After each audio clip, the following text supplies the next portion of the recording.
వైజాగ్ లోనే అతిపెద్ద హనుమాన్ స్టాచ్యూ ఉందని మీకు తెలుసా?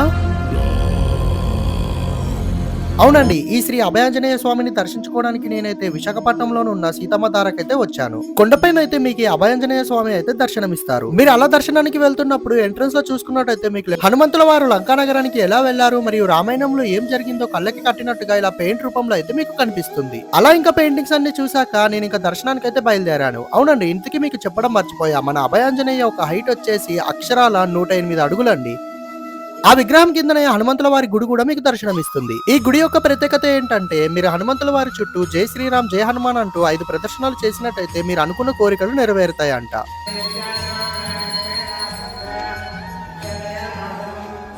మన అభయాంజనేయ విగ్రహాన్ని 8/12/2021 అనగా బుధవారం ఉదయం 8:28 అయితే ప్రతిష్ఠ చేయడం అయితే జరిగింది. 108 అడుగులున్న ఈ అభయాంజనేయ విగ్రహం వైజాగ్ లోనే అతిపెద్ద హనుమాన్ విగ్రహంగా అయితే నిలిచింది.